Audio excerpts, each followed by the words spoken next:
여러분 요즘 사모펀드 옵티머스 사태가 연일 난리지요. 그도 그럴 것이 이들이 거짓말을 했어요.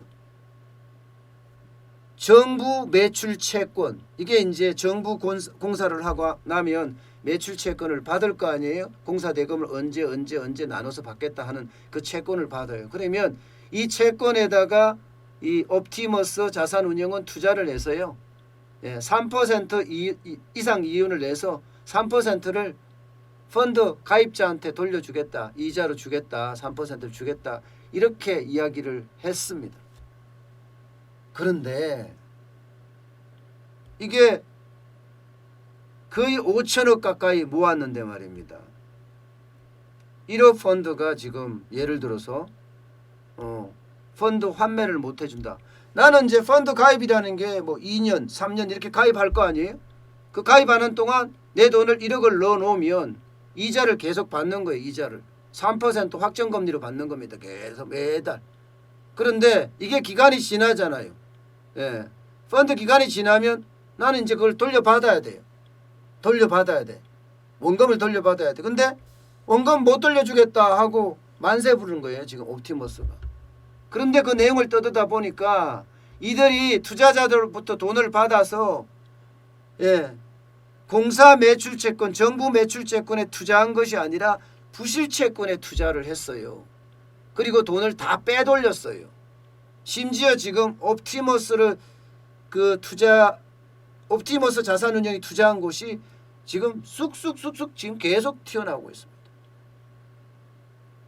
분명히 공사 매출채권에 투자한다고 그랬는데 부동산에도 투자했다, 이상한 부실채권에도 투자했다, 기업에도 투자했다, 뭐 이러니까요. 결국은 여기서 박살이 난 겁니다. 그런데 여러분, 옵티머스를 사람들이 생각하기에 라임 사태도 있었고 하기 때문에 펀드에 대한 어떤 뭐라고 그래요, 믿음성이 많이 떨어진 상태였거든요. 그런데도 최근까지, 지난달까지만 하더라도 옵티머스는 펀드를 계속 팔았습니다. 왜요? 잘 팔리니까. 왜 잘 팔릴까요?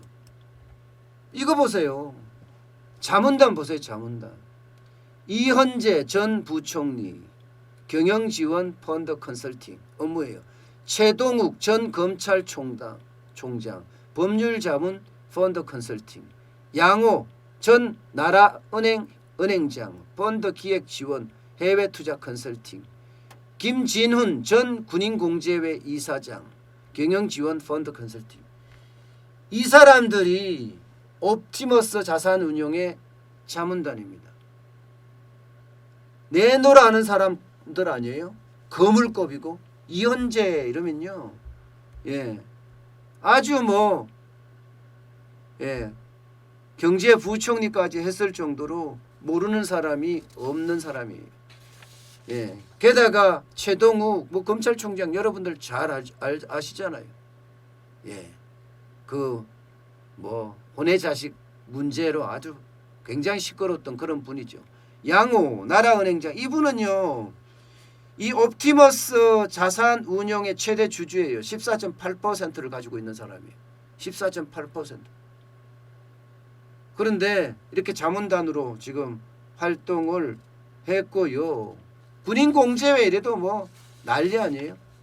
이분들의 명단이요, 이 펀드 사태가 나기 전까지만 하더라도 홈페이지에 떡하니 기재가 돼 있었어요. 지금은 사라졌습니다. 지금은 사라지고 없어요. 이런 분들이 한다는데 어느 누가 지금 안 믿겠습니까?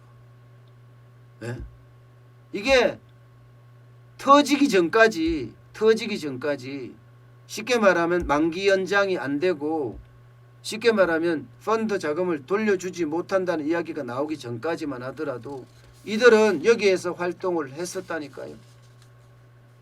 그러니까 이게 보세요, 여러분. 이렇게 명망가들이 자문단으로 활동을 하고 있고, 또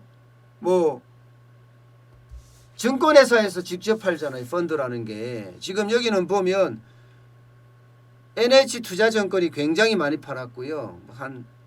거의 한 4천억 가량 팔았다고 해요. 한국투자증권도 마찬가지예요. 이런 NH투자증권 이런 데가 파니까 믿죠. 사람들 입장엔, 자산가들 입장에서는요. 심지어 말입니다. 이게 아이들 시집장가 보내기 위해서 2, 3억 만들어 놨던 그 긴급 자금들도 투자해서 다 날린 사람들 수두룩합니다. 수두룩합니다.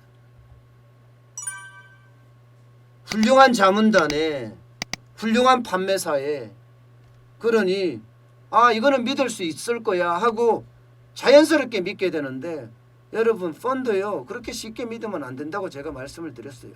특히 사모펀드 같은 경우는요 이렇게 쉽게 믿어서 될 문제가 아닙니다. 이들은 옛날에 자본금이 많았을 때 60억 될 때 20억 될 때 이럴 때는 펀드 매니저들이 만들기가 쉽지 않았습니다. 그러니까 10억이 되니까 쉽게 만들어. 그럼 여기저기 증권사에 있던 자산운용사 좀 큰 자산운용사에 있던 펀드 매니저들이 나와서 만드는 거예요. 사실 펀드 매니저들이 뭐 얼마나 알겠어요 솔직히. 저는 그렇게 생각해요. 주식시장에 대해서는 많이 알지 모르지만 이 펀드 시장에서 얼마나 많이 아는지 궁금합니다. 이들이 그냥 된다고 하니까 뭐 해외 무역금융에 투자했다가 사기도 당하고요. 부동산에 투자했다가 완전히 썩은 부동산을 사기도 하고요. 기업에 투자했다가 완전히 넘어지기 일보 직전에 기업에 투자도 하고요. 또 아름아름 인맥으로 이렇게 투자도 하는데 이걸 누가 믿을 수가 있겠습니까 솔직히. 아무리 명망가라고 하더라도요.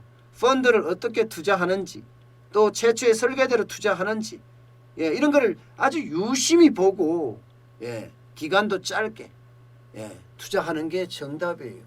펀드가 저는 나쁘다고 생각하는 사람은 아니에요. 왜냐하면 간접 투자에 대해서는 펀드만한 게 없거든요. 잘 펀드를 고른다면 그 펀드에서도 수익을 낼 수가 있고 안정적인 뭐 이자 생활을 할 수도 있으니까 말입니다. 그런데 그게 얼마나 안정적인가는 더 고민을 하고 또 고민을 해야 합니다. 쉽게 말하면 사기꾼들 넘치고요. 도둑놈도 넘칩니다. 내 돈 뺏어가려고 하는 도둑놈도 사기꾼도 넘치기 때문에 늘 조심하고 또 조심해야 되는 게 펀드가 아닌가 저는 그렇게 생각을 합니다. 어쨌든 투자는요. 모든 게 내 책임하에 해야 되거든요. 내 책임하에 투자를 하지 않으면 항상 문제가 생기기 마련이에요. 내 책임이란 말은 내가 알고 그 부분에 대해서 너무 잘 알고 투자를 해야 된다는 이야기입니다. 여러분도 투자를 하실 때는요. 반드시 내가 잘 알고 내가 모르는데 그냥 남 따라서 투자한다? 그러면 돈 버리는 거와 마찬가지입니다. 아셨죠?